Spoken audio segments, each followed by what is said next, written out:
Right ఇక breaking news చూస్తున్నాం. Hyderabad Jubilee Hills police station CI Srinivasulu రెడ్డిపై వచ్చిన ఆరోపణలు తీవ్ర చర్చకు దారితీశాయి. Jubilee Hills police station CI Srinivasulu రెడ్డిని వేకెన్సీ రిజర్వ్కు బదిలీ చేస్తూ Hyderabad police commissioner CV Anand ఆదేశాలు జారీ చేశారు. ఈ కేసు విషయంలో ఫిర్యాదు చేసేందుకు వచ్చిన మహిళను మోసం చేసి కొంతకాలం పాటు లైంగికంగా వేధించినట్లు బాధితురాలు ఆరోపించింది. ఈ వ్యవహారంపై బాధితురాలు నేరుగా డీజీపీకి ఫిర్యాదు చేయడంతో ఉన్నతాధికారులు అంతర్గత విచారణ చేపట్టారు.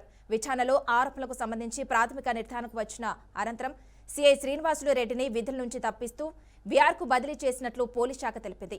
ఇక ఈ ఘటనపై శాఖపరమైన చర్యలతో పాటు తదుపరి విచారణ కూడా కొనసాగుతుంది. విచారణ పూర్తయిన తర్వాత నిబంధనల ప్రకారం తదుపరి చర్యలు తీసుకునే అవకాశం ఉందని అధికార వర్గాలు తెలిపాయి. రైట్ ఇక బ్రేకింగ్ న్యూస్ చూస్తున్నాం. Hyderabad Jubilee Hills police station CI Srinivasulu రెడ్డిపై వచ్చిన ఆరోపణలు తీవ్ర చర్చకు దారితీశాయి. Jubilee Hills police station CI Srinivasulu రెడ్డిని వేకెన్సీ రిజర్వ్కు బదిలీ చేస్తూ Hyderabad police commissioner CV Anand ఆదేశాలు జారీ చేశారు. ఓ కేసు విషయంలో ఫిర్యాదు చేసేందుకు వచ్చిన మహిళను మోసం చేసి కొంతకాలం పాటు లైంగికంగా వేధించినట్లు బాధితురాలు ఆరోపించింది. ఇక ఈ వ్యవహారంపై బాధితురాలు నేరుగా డీజీపీకి ఫిర్యాదు చేయడంతో ఉన్నతాధికారులు అంతర్గత విచారణ చేపట్టారు. దీనికి సంబంధించి మరింత సమాచారాన్ని మా ఇన్పుటేటర్ రాజ్ కుమార్ అందిస్తారు. రాజ్ కుమార్ చెప్పండి. జూబ్లీహిల్స్ పరిధిలో మొన్న వచ్చినటువంటి బదిలీలో భాగంగా శ్రీనివాస్ రెడ్డి మాత్రం జూబ్లీహిల్స్ పోలీస్ స్టేషన్ విధులు నిర్వహిస్తున్నారు. అదేవిధంగా అమీన్పూర్ ఏదైతే అప్పుడు ఎస్హెచ్ఓగా పనిచేస్తున్న తరుణంలో ఒక అమ్మాయి కూడా తన ఒక ఫిర్యాదు మేరకు కూడా స్టేషన్కు రావడం జరిగింది. స్టేషన్కి వచ్చిన నేపథ్యంలో అప్పుడు ఆ మహిళను లొంగ తీసుకొని కూడా ఆమె దగ్గర నుంచి శారీరకంగా వాడుకోవడంతో పాటు అదేవిధంగా 2 కోట్ల రూపాయలకు దాదాపు ట్రాన్స్ఫర్ చేసినట్లు కూడా తెలుస్తూ ఉంది. ఎందుకంటే ఆమెను ఆర్థికంగా కూడా వాడుకొని ఇప్పుడు చాలా ఇబ్బందులకు గురి చేసి తన ప్రైవేట్ వీడియోలను కూడా చూపిస్తూ ఏదైతే బ్లాక్మెయిల్ చేశారని కూడా శ్రీనివాస్ రెడ్డిపై కూడా ఆరోపణలు రావడం జరిగింది. అమీన్పూర్కు సంబంధించినటువంటి అక్కడే ఫిర్యాదు చేసినప్పటికీ అప్పుడు అక్కడ పనిచేస్తున్న తరుణంలో ఫిర్యాదు అక్కడే చేసినా కూడా పట్టించుకోవడం లేదని కూడా అధికారులు కూడా చెప్పడం జరిగింది.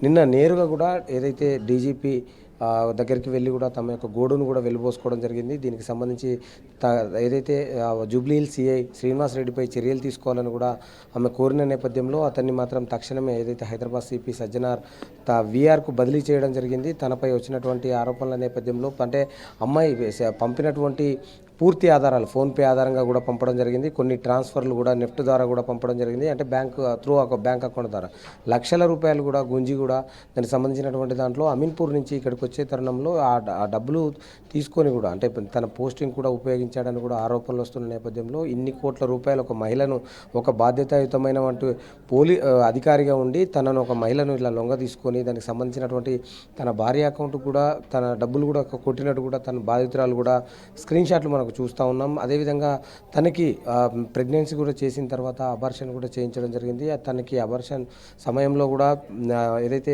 బాచుపల్లిలో ఉన్నటువంటి మామ్స్ హాస్పిటల్ కూడా మొత్తం కూడా అందులో బిల్స్తో సహా కూడా ప్రూఫ్స్గా చూపెట్టడం జరిగింది. కాబట్టి అతనిపై చర్యల నిమిత్తం కూడా విఆర్కు బదిలీ చేయడం ఇప్పుడు ఆ హాస్పిటల్కు సంబంధించినటువంటి దాంట్లో బిల్లులు అంటే అబార్షన్కి సంబంధించినటువంటి బిల్లులు కూడా క్లియర్గా ఉన్న నేపథ్యంలో హాస్పిటల్పై కూడా అంటే అబార్షన్ చేసేటువంటి అధికారం ఎవరికి ఉండదు. కాబట్టి ఎలాంటి అనుమతి లేకుండా కేవలం తన ఫోన్ నెంబరే ఇచ్చి కూడా అక్కడ తన అబార్షన్ కూడా చేయడం జరిగింది. దీనికి సంబంధించి అధికారులు మాత్రం దీనిపై చర్యలు తీసుకోవాలి. ఆసుపత్రిపై కూడా అంటే ఆసుపత్రిపై కూడా విచారణ చేయాలి. దానికి సంబంధించినటువంటి దాంట్లో ఏదైతే ఇట్లాంటి అధికారం అడ్డుపెట్టుకొని కూడా చాలా ఇలాంటి అసాంఘిక కార్యక్రమాలు జరుగుతూ ఉంటాయి. దానికి సంబంధించినటువంటి అబార్షన్లు చేయడం ఏంటని కూడా వారు కుటుంబానికి సంబంధించినటువంటి వారు కావచ్చు మొత్తం కూడా హాస్పిటల్పై చర్యలు తీసుకోవాలి. డిఎంహెచ్ఓ కూడా ఫిర్యాదు చేయనున్న నేపథ్యంలో ఇప్పుడు దానికి సంబంధించినటువంటి హాస్పిటల్కి సంబంధించినటువంటి దాంట్లో అమ్మాయికి ఏదైతే మళ్ళీ అబార్షన్ సంబంధించి ప్రెగ్నెన్సీ రాకుండా కూడా కాపాటి అనే ఒక ఇంజెక్షన్ కూడా వేయడం జరిగింది. అంటే అలాంటిది వేయడం కూడా చాలా చట్టరీత్యా నేరం కూడా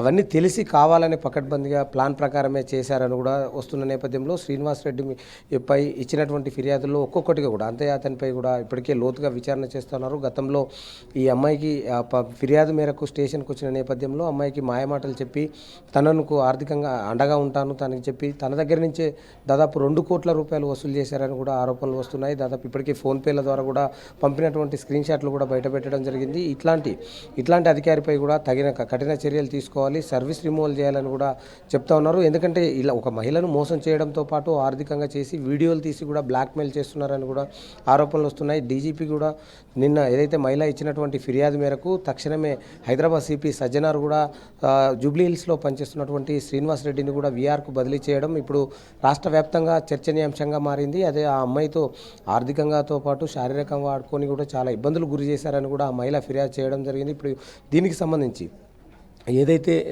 డీజీపీ కూడా దీనిపై కూడా చర్యలు తక్షణమే తీసుకొని అతన్ని వీఆర్కు పంపడం, ఇప్పుడు కూడా తనకు సంబంధించినటువంటి దాంట్లో లోతుగా విచారణ చేసి తగిన కఠిన శిక్ష విధించాలని కూడా మహిళ కోరుతా ఉంది.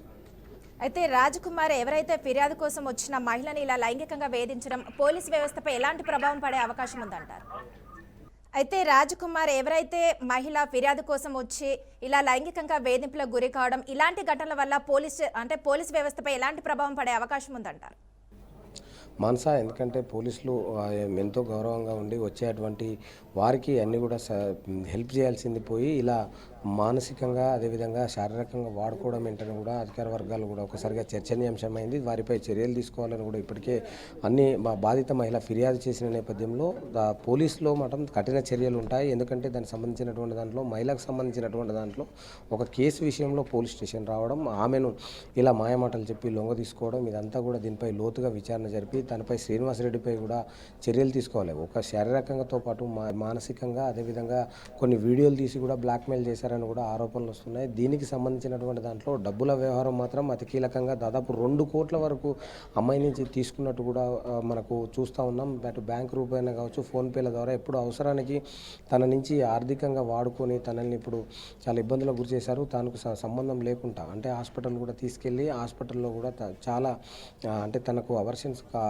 సంబంధించినటువంటి దాంట్లో బిల్లు కూడా తమకు పూర్తిగా సమర్పించడం జరిగింది. అమ్మాయికి అవర్షన్లు చేయించినంటే అధికారులు తన యొక్క అండదండలతోనే బాచుపల్లిలో ఉన్నటువంటి ఒక ప్రైవేట్ ఆసుపత్రి మమతా హాస్పిటల్ సంబంధించినటువంటి దాంట్లో ఆపరేషన్ కూడా చేయించడం దానిపై కూడా చర్చనీయాంశంగా మారింది. ఎందుకంటే ఆ హాస్పిటల్పై కూడా చర్యలు తీసుకోవాలని కూడా కోరుతూ ఉన్నారు. అదేవిధంగా ఆ హాస్పిటల్కి వచ్చేటువంటి దాంట్లో అంటే అట్లా అనాధికారికంగా ఎన్ని జరుగుతున్నాయన్న దానిపై లోతుగా విచారణ చేయాల్సిన అవసరం ఉంది. దాంతోపాటు అటు ఆ ఆసుపత్రి చర్యలు తీసుకోవాలి, అతనిపై శ్రీనివాసరెడ్డిపై కూడా చర్యలు తీసుకోవాలని కూడా బాధిత మహిళ డీజీపీ కలిసి ఫిర్యాదు చేయడం ఇప్పుడు ఒకసారిగా పోలీసు వర్గాల్లో ఉత్కంఠ నెలకొంది. ఎందుకంటే ఇలాంటి ఘటనలు ఎప్పుడు కూడా చాలా అరుదుగా జరుగుతూ ఉంటాయి. కాబట్టి ఈ పోలీస్ స్టేషన్కి వచ్చిన మహిళపై ఇలా చేయడం ఏంటని కూడా బాధిత ఒక కుటుంబ సభ్యులతో పాటు అదేవిధంగా స్థానికులు కూడా తనపై కూడా చర్యలు తీసుకోవాలి.